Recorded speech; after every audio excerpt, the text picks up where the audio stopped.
Yesenia Vasquez, persuasive speech. Audience of 3. May begin. Torture should never, under any circumstances, be used within military interrogation. I'm pretty sure a lot of you have watched the movie Iron Man. In the movie Iron Man, Tony Stark, he gets waterboarded by his captors because they want him to make a missile. Instead, he goes ahead and he makes the first Iron Man suit. Even though some military officials may try to justify torture, it is a violation of human rights and should never be used. We want to ensure that our future family members never have to deal with being tortured if they were to get captured while being on active military duties. This goes for anyone who's ever met anyone in active military, or if you have a brother, son, or nephew in the military. This applies to you. I have done research on torture, and torture is not beneficial, not to the sufferer or to the captor. First, I will describe how torture is a violation of human rights. Then I will describe how the U.S. has tried to prevent torture in the past. And finally, I will describe how torture doesn't work when it is practiced. Even though some military officials may try to justify torture, it is a violation of human rights and should never be used.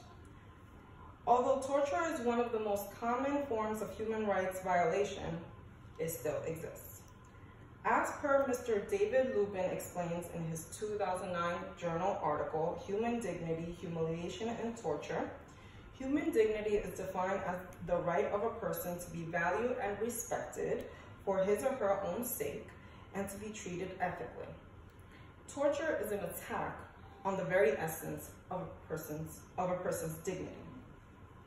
Now that I have described how torture is a violation of human rights, let us now explore how the U.S. has tried to prevent torture in the past. The U.S. has implemented a few things to prevent torture from happening. The United Nations adopted a declaration in 1948 called the United Nations Universal Declaration of Human Rights. It was created to monitor and protect the human rights after the Second World War, when practices of what the Nazis did to the Jews came to light. In 1984, an international human rights treaty was adopted. It is known as the United Nations Convention Against Torture and Other Cruel, Inhumane, or Degrading Treatment or Punishment.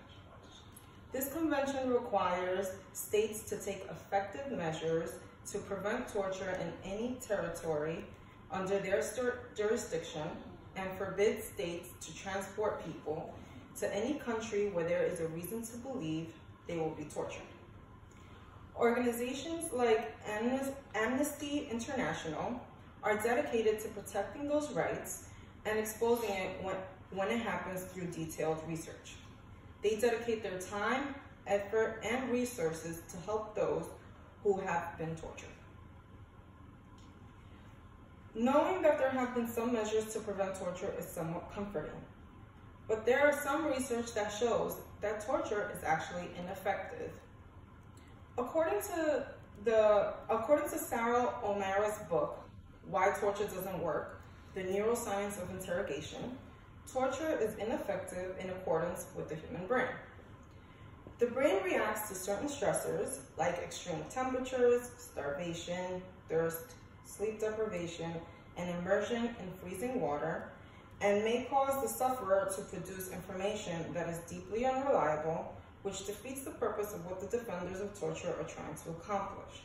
Meaning that the person who is being tortured might give up information that is not even true, just so their captors can stop doing what they are doing to them. Today, I described how torture is a violation of human rights. Secondly, I described what has been done to prevent torture from being practiced, further proving and providing evidence that most of the world agrees that it is a violation of human rights.